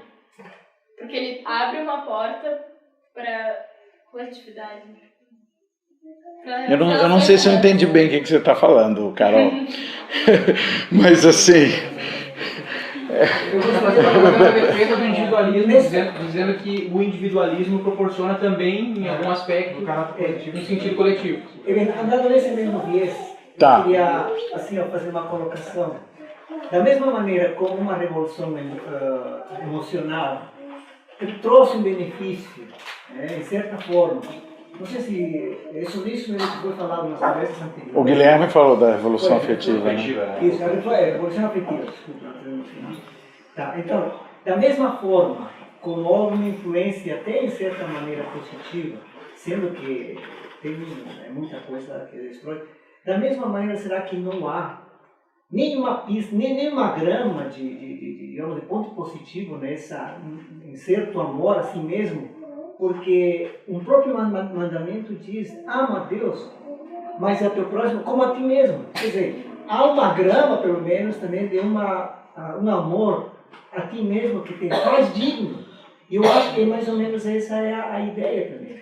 Que um amor a ti mesmo te traz como se diz, uma autoafirmação, te desenvolve de certa forma. É só um comentário, seria bom até pensar em que medida esse movimento traz algum benefício em certa forma também. Eu não sei. Posso contribuir? Pode. A impressão que eu tenho é que o problema do narcisismo que tu está colocando é o de que a identidade ela é totalmente construída pelo indivíduo. O indivíduo é quem ele quiser ser.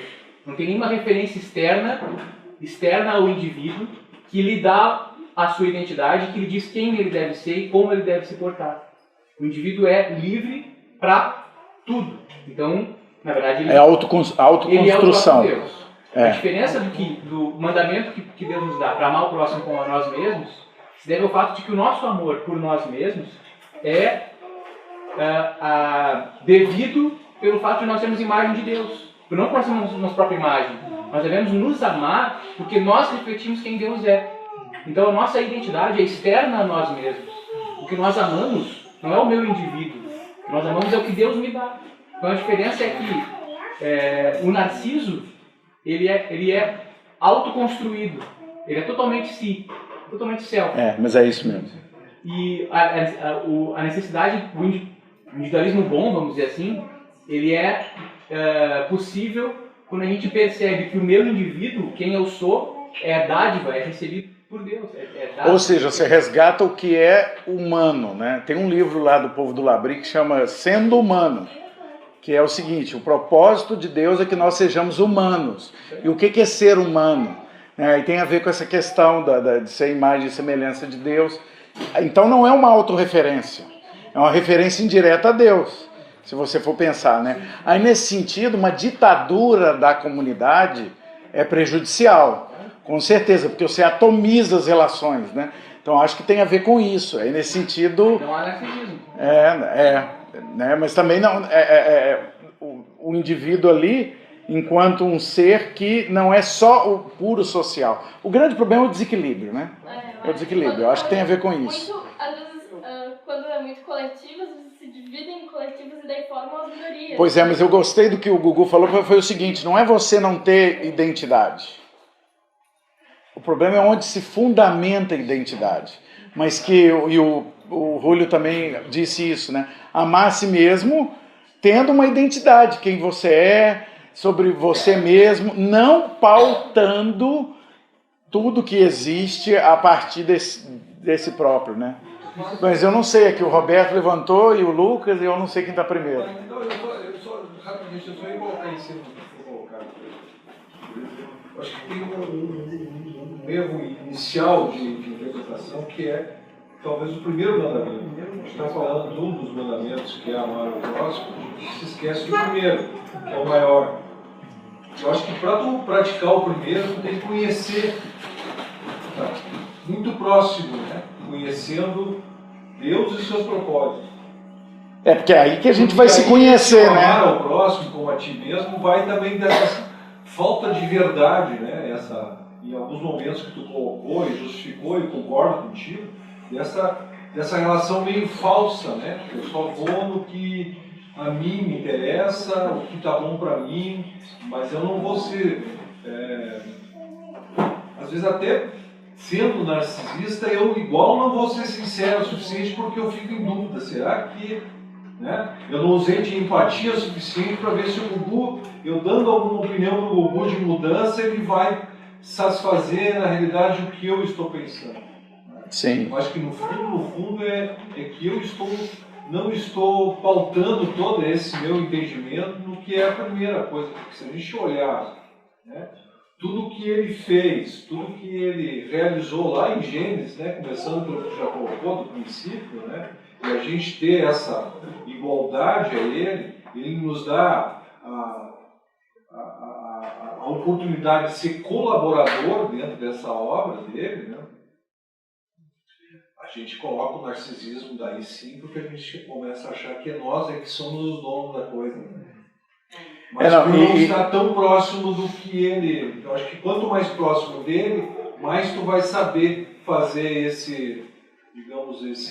ter esse conhecimento. Conhecimento. Inclusive da sua identidade. Exatamente, o que é colocado aí. Aí, você, descobrindo sua identidade, você vai poder amar a si próprio. Né? Exatamente. Eu posso... Tem a moça ali também, pode sim. juntando tudo, né? A discussão vai pegando gosto, assim, né? Pegando corpo. Mas a primeira coisa, né? O que foi comentado a respeito do pecado original. O pecado original, ele foi um narcisismo. Só que eu estava lembrando do cristianismo puro e simples, do C.S. Lewis, que ele fala a respeito, quando ele fala a respeito do orgulho, que ele é o maior de todos os pecados. Porque todos os outros pecados, eles trabalham em volta do orgulho. Às vezes tu vai fazer o quê? Tu vai mentir para te preservar o teu status. Ou tu vai querer buscar riquezas pisando por cima de outras pessoas para te conseguir uma posição melhor. Na verdade, os outros pecados eles estão trabalhando em volta do orgulho, em volta então do narcisismo. A gente está chamando o orgulho aqui de narcisismo. E outro ponto também é que hoje, eu falo a respeito da hegemonia do narcisismo. Hoje a gente tem então um narcisismo coletivo, né? Todo mundo é narcisista. Mas é o que o Daniel estava até falando ali, né? Tem uma espiritualidade narcisista. Só que daí a gente olha assim, né? O que a Bíblia ela expõe, né? O cristianismo ele é o centro de tudo, né? É o remédio para tudo. E a gente tem ali no cristianismo, a gente vê assim, qual é o problema então do ser humano? O problema maior é o seu coração achando que ele é Deus, desde o começo. O que foi? Deus disse assim, no momento que tu comer daquele fruto, certamente tu vai morrer. Então a gente tem uma afirmação de Deus, né? A palavra de Deus afirmando uma coisa, e o que a mentira de Satanás, que ele caiu por causa do seu próprio orgulho, o que ele diz? Ele diz outra coisa. Não, tu não vai morrer, tu vai ser como Deus. Então desde aí a gente já vê o orgulho, o narcisismo, ele distorcendo as coisas. Daí, voltando de novo para o que o Lewis falou a respeito do orgulho, que o problema do pecado, a maioria das vezes, não é ele ser uma coisa completamente ruim. Às vezes o fim dele é uma coisa boa, mas o caminho dele é uma distorção. Porque quando tu busca, por exemplo, tu busca riqueza. A riqueza em si, se for olhar o objeto riqueza, é uma coisa boa. Mas eu buscar a riqueza incessantemente, eu estou fazendo o quê? Eu estou transformando a riqueza num Deus. Eu vou estar pecando. Eu estou buscando uma coisa boa, mas eu estou pecando. O pecado... virou idolatria, né? Ele distorceu esse sentido. Assim como tudo que a gente tem visto, então, essa questão do narcisismo, tem sido uma distorção por causa do nosso orgulho. Tudo que tem acontecido de ruim na sociedade, por causa do nosso orgulho, por causa do narcisismo, o roubo, o assassinato, o ciúme, é tudo por causa do nosso orgulho. Daí agora, saindo do Lewis, né, e entrando, porque também os irmãos aqui também falaram, a respeito do conhecimento, de uma percepção de uma realidade maior, né? O João Calvino, quando ele começa nas institutas falando a respeito do conhecimento das coisas, ele começa falando a respeito do conhecimento do homem e do conhecimento de Deus. A gente só conhece se conhecer e conhecer como realmente a gente é, se a gente tiver uma exposição de algo maior. Porque a gente não tem, a nossa visão de mundo, ela é limitada, ela é distorcida, e a gente não consegue perceber de verdade como é a nossa realidade se a gente não tiver contato com uma realidade maior. Fazendo uma ponte do Calvino com outro cara, com o Chesterton.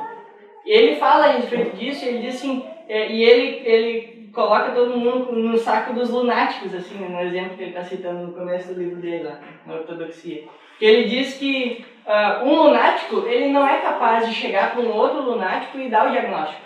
Imagina um louco chega para o outro e diz o seguinte, cara, eu acho que tá louco. Não, mas só um pouquinho.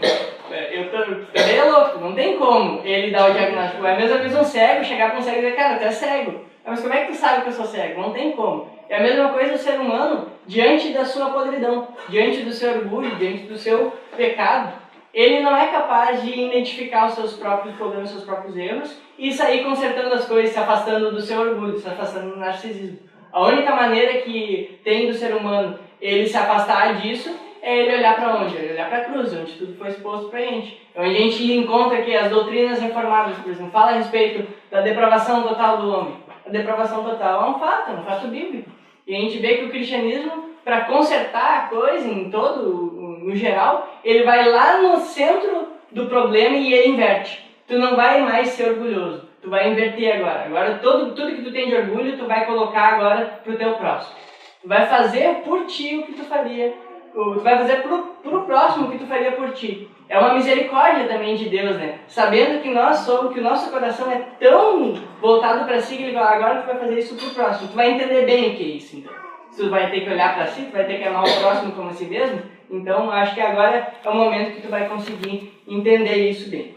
E agora, para acabar, né, que a gente discute bastante vários pontos assim, né, que era o ponto que eu queria falar no começo, a respeito da influência da igreja no geral, né, porque a história, o curso da história está mudando, ele tá indo, e a gente sabe que esse mundo aqui ele é finito, ele teve um começo e ele vai ter um fim.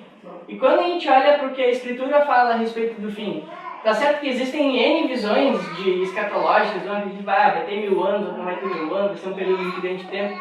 Enfim, existem muitas coisas, muitas interpretações a respeito do fim. Mas alguns valores universais a gente consegue extrair da Escritura. Lá do livro de Apocalipse, por exemplo, quando fala que Deus, antes dele trazer um julgamento para a Terra, quando fala ali a respeito das 7 trombetas, quando os anjos eles trazem o juízo de Deus ao mundo, antes disso, a oração dos santos, ela sobe ao altar.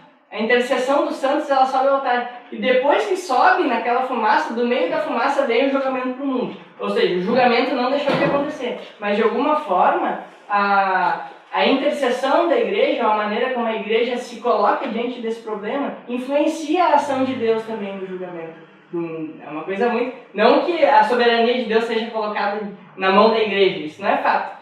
Porque Deus vai julgar o mundo e a gente vê o que tem coisas talvez bem ruins. Mas que a igreja ela tem um papel fundamental, né? Como a gente tem discutido. Era só... Tem a... Não, talvez agora ficou um pouco fora do contexto, mas eu acho que tem uma diferença grande entre individualidade e individualismo, né? Que foi aquela questão que colocaste, né? Sim. A individualidade é importantíssima na sociedade, né? Porque é ela que dá riqueza para a sociedade, cada um com os seus sua diversidade. com a sua diversidade, isso é importante para a construção da sociedade, né? E individualismo é quando eu uso isso a serviço de mim mesmo, né? Mas é exacerbação, né? De forma exacerbada, né? Agora, de que forma, se a gente vai perguntar, por exemplo, eu assisti uma palestra de uma pedagoga, um tempo atrás, e ela fez uma pergunta, assim, qual é o desejo que a gente tem para os nossos filhos? Qual é a resposta que os pais, em geral, dão para essa pergunta? Em geral, os pais respondem, eu quero que ele seja feliz. Não é isso? Se a gente vai pegar 1 ou 2 gerações anteriores à nossa, o que os pais respondiam naquele tempo? Em geral, eles respondiam, eu quero que meu filho seja uma pessoa de bem. Isso muda tudo, né? Porque se eu quero que meu filho seja feliz, ele pode fazer o que ele quiser para ser feliz. Inclusive se autodestruir, né? Mas se a gente pensa que eu quero que ele seja um homem de bem, eu já estou tendo uma visão de que forma ele pode contribuir para melhorar a sociedade, né? Então a gente não se dá conta, porque a gente às vezes também deseja isso para os nossos filhos, né? E a gente não se dá conta do que isso representa na sociedade, né? Se cada um fizer esse olhar, a gente está condenando a sociedade, está condenando até a família, né? Porque dentro da família cada um quer olhar para si, quer ser feliz do jeito que acha que é certo, né? A gente está condenando qualquer grupo social, porque não vai dar certo, né? Então é bem aquela história que a gente não se dá conta que a gente está inserido, né? Dentro de uma sociedade que tem esse olhar. Eu fiquei feliz agora quando você falou isso aí, porque eu tenho orado, meu filho nem nasceu ainda, e eu não tenho orado para ele ser feliz. Eu tenho orado em outras coisas. E aí, na hora que você falou isso, eu lembrei, falei, oh Deus, que bom que o Senhor tem misericórdia de mim. Aí isso vai contra também, não completamente, claro que Deus quer que nós sejamos felizes, né? Mas não é esse o ponto principal, né? De que forma a gente constrói isso, né? É por isso que eu gosto muito de falar assim, Deus dá a gente alegria, dá a gente tristeza. Né? A felicidade aí já é uma coisa bem mais complicada, já mais tumultuada. Mas a gente tem momentos de alegria e de tristeza, e Ele cuida de nós. E aí eu fico assim... E a gente tem conceito equivocado para as coisas que nos fazem felizes também, né? Sim. E isso eu acho que é o grande equívoco hoje. Que as pessoas acham que alguém que é feliz. Uma pessoa que tem propriedades, tem posses, é uma pessoa feliz, né? Não necessariamente. Não necessariamente. Só, Cláudio, não vou fazer nenhuma pergunta, né, de encerrar, mas só comentar que eu acho que vai fazer muito sentido fazer uma propaganda agora para a próxima palestra. Porque, conversando com a Maria Clara, a gente viu que fechou justamente essa palestra sobre o narcisismo, essa ênfase talvez no individualismo, e a Maria Clara vai fazer uma reflexão em novembro sobre o lugar da individualidade. Quem é o indivíduo diante de Deus? Porque, digamos que o cristianismo ele funda ele tem muita ênfase no indivíduo, né? Em termos de individualidade e singularidade. Exatamente, e não enquanto esse atomismo, né? Não é dissolver o indivíduo de uma comunidade ou com uma filosofia oriental, né? Dissolver o meu eu. Nós somos tudo, né? Não é panteísmo. Não, a ideia é que nós somos indivíduos diante do Criador, né? Então, assim, nós temos um eu. Mas, levado ao extremo, gera individualismo. Então, fica o convite também para a reflexão. Acho que vai ser muito interessante, estou muito curioso para ouvir. Ela vai fundamentar em Kierkegaard, mas pensar sobre o lugar do indivíduo, assim, né? Não, acho interessante sim, porque o problema do narcisismo é um movimento. Né? Um movimento constituindo o si. Agora, o si é outra coisa, que é o que eu acho que ela vai abordar. Tem lugar, né? E aí Lili vai fechar o ano com ouro. Então. De orar, quem sabe? Vou orar sim. Deus, Pai, muito obrigado, Senhor, por esse momento que nós tivemos aqui. Obrigado porque o Senhor tem nos tocado e nos chamado a atenção para algumas coisas que nós precisamos rever e colocar diante do Senhor. Ajuda-nos, ó Pai, tem de misericórdia de nós, diante dessa situação toda que tem nos influenciado, Pai, mais do que as Tuas coisas, Senhor. Tem de misericórdia de nós. Obrigado também, ó Deus, pela vida do Roberto, obrigado porque o Senhor tem cuidado dele, né, e desse local especial que a gente tem para fazer essas reflexões e estarmos juntos, ó Pai. Em nome de Jesus eu te oro e te agradeço. Amém.